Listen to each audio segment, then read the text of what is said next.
একটা কথা মনে রাখবেন, যে মানুষটার বিপদে আপনি সবসময় কাছে ছিলেন, বিপদে সবসময় আপনি তার পাশে থাকেন, এগিয়ে যান, একটা সময় দেখবেন সে এখন আর আপনার খোঁজ খবরও নিচ্ছে না, তার ভালো মন্দ আপনার কাছে শেয়ার করছে না, তার সুখ দুঃখের কাহিনীগুলো এখন আর আপনার কাছে বলছে না, আপনার কাছ থেকে তার সুযোগ সুবিধা নেওয়া শেষ হয়ে গেছে, এখন আর আপনার কাছে কোনো ঘ্যানঘ্যানানি প্যানপ্যানানি নাই।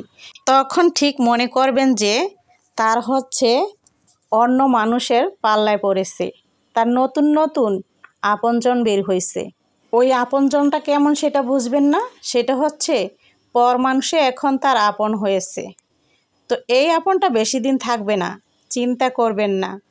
যখন দেখবেন তার ডানাটা ওড়ার পর ভেঙে গেছে, তখন দেখবেন ঠিক আপনার সামনে এসে থুমবুরাইয়া পড়ছে। যারা বেশি ওড়ে না অন্যের কথায়, তখন দেখবেন আপনজন তার কাছে পর হয়ে যায়, আর পর মানুষ তার কাছে আপন হয়ে যায়। আর দেখবেন তাদেরকে হচ্ছে গলায় গলায় পিরিত ভেঙে গেছে, তখন তারা ঠিক জায়গা মতো তার মশলাটা দিয়ে দিবে, বুঝতে পারছেন? আর যাদের সাথে হচ্ছে গলায় গলায় পিরিত দেখায়, তারা আবার দেখবেন যখন অপরপাশের মানুষটা তাদের সামনে যাবে, তখন মনে হবে ওই আপনজনের চাইতে ওই পর মানুষগুলো মনে হচ্ছে তার কোনো একটা দুশমন, মানে বড় দুশমন। আপনি যাকে চিনেন না জানেন না, অথচ তারা আপনাকে দেখে কপাল গোছাবে, মানেটা কি? তাদের কাছে হচ্ছে আপনার নামে অনেক গুণগান গাইছে। আসলে এইসব মানুষের ঠিক জায়গায় তখন তারা দড়াটা খেয়ে ওই যে আপনজন আঠি হয়ে পড়ে থাকে, তাদের কাছেই তারা আবার ফেরত আসে। কথায় আছে না, পর পরই হয় আর আপন আপনই হয়। আপন মানুষগুলো শুধু বিপদের সময় লাগে, আর পর মানুষগুলো শুধু ফালতু পরামর্শ আর ফালতু বদনাম নিয়ে পড়ে থাকে। তাদের লাভ আবার কোনটা জানেন? এক পেলা খাওয়ার জন্য। আপনি তাদেরকে এক পেলা দিবেন আর তারা আপনাকে এক চামিচ দিবে, বুঝতে পারছেন? কি কথাগুলো ঠিক বলছি না? অনেক আপুদের মনের কথাগুলো আমি বলে দিচ্ছি, কারণ কথাগুলো যদিও আমার না, কিন্তু অনেকেরই এই কথাগুলো, সেগুলো হচ্ছে আমি সুন্দর করে ভিডিওর মাধ্যমে বলে দিই। আর আমার আপু ভাইয়েরা আমাকে সুন্দর সুন্দর কমেন্ট করে বলে, আপু আমার মনের কথাটাই বলে দিয়েছেন, আপু আপনাদের জন্য এরকম আরও কথা নিয়ে আসব। আমার ভিডিওটি শেষ পর্যন্ত দেখবেন, ইনশাল্লাহ শুনতে পারবেন। সম্মানিত দর্শক, আসসালামু আলাইকুম। আমি ফাতেমা বলছি নারায়ণগঞ্জ থেকে। সবাইকে ওয়েলকাম জানিয়ে শুরু করছি নতুন আরও একটি লাইফস্টাইল ব্লগ। আশা করছি সম্পূর্ণ ভিডিওটি শেষ পর্যন্ত দেখবেন, ইনশাআল্লাহ ভিডিওটি আপনাদের কাছে ভালো লাগবে। তো অনেক বক বক করে ফেললাম, অনেক কাজকামও করে ফেলেছি, এখন রান্নাবান্না আবার শুরু করে দিয়েছি। এই তো এখানে হচ্ছে শিং মাছ ভেজে রান্না করতেছি। ডিমওয়ালা ছিল, ভালো করে মেজে টেজে ভাজার সময় ডিমগুলো আবার ভিতরে ভরে দিয়েছি, এই জন্য অনেকটা পেটটা পেটটা দেখা যাইতেছে, ফুলা ফুলা। তো এখন হচ্ছে নামানোর আগ দিয়ে জিরা গুঁড়া দিয়ে দিচ্ছি, ভাজা জিরা গুঁড়া, আর হচ্ছে ধনিয়া পাতা দিয়ে দিচ্ছি। তারপর হচ্ছে একটু নেড়ে ঢাকনা দিয়ে ডেকে কিছুক্ষণ রান্না করেই নামিয়ে নিব। আর হচ্ছে রান্না করলাম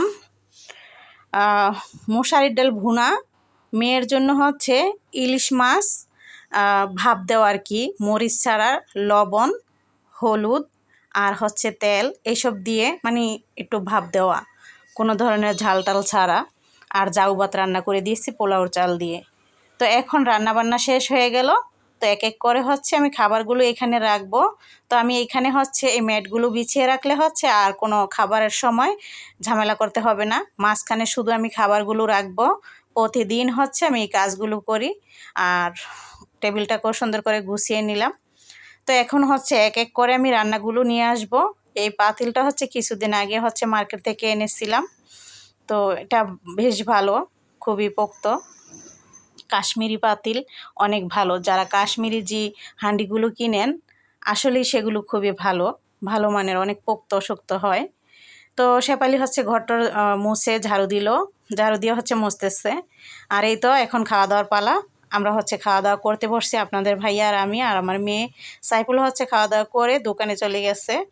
তো এই তো শিং মাছের তরকারি আপনার ভাইয়াকে দিলাম, আর মেয়ে হচ্ছে এই যে মাছ খাবে জাউ ভাত দিয়ে, আর আমিও নিয়ে নিলাম। তো এভাবে করে দুপুরকার খাওয়া দাওয়া শেষ করব। দুপুরের খাওয়া দাওয়া শেষ করে আবার একটু সেলাই করব না, মানে হচ্ছে কাপড় কাটিং করব। সকালে সেলাই করেছি, একটা ড্রেস হচ্ছে কাটিং করব যেন পরে সেলাই করতে পারি। তো খাওয়া দাওয়া শেষ করে আবার থালাবাটিগুলো ধুয়ে নিতে হয়। প্রতিদিনই এই কাজগুলো করি, যদিও আপনাদের সাথে শেয়ার করা হয় না, আসলে এইভাবেই কাজগুলো কমিয়ে রাখি। তো থালাবাটিগুলো ধুয়ে তারপর হচ্ছে একটুখানি আপনার ভাইয়ার সাথে গল্প করব, যেহেতু আপনার ভাইয়া ঘরে আছে, তাকে একটু সময় দিতে তো হবে। তার সাথে একটু কথাবার্তা বলে তারপর হচ্ছে চলে যাব আমার কাজে। কারণ এখন আমার কাছে মনে হয় শীতকালের মতো, সময় কী দিয়ে যে চলে যায় আমি নিজেও জানি না। কারণ হচ্ছে আমার পেজের ভিডিও, ইউটিউবের ভিডিও, সেলাই কাজের ভিডিও, এগুলো ভয়েস দেওয়া এবং এডিট করা, তো এগুলো নিয়ে অনেক ঝামেলা। মনে হচ্ছে আমার ছোট ছেলে মেয়ে আছে, তাদেরকে হচ্ছে আমি নিয়ে খুবই লালন পালন করতেছি, এরকম বিষয় আর কি। তো ভালো লাগলে লাইক দিয়ে দিবেন। আল্লাহ হাফেজ।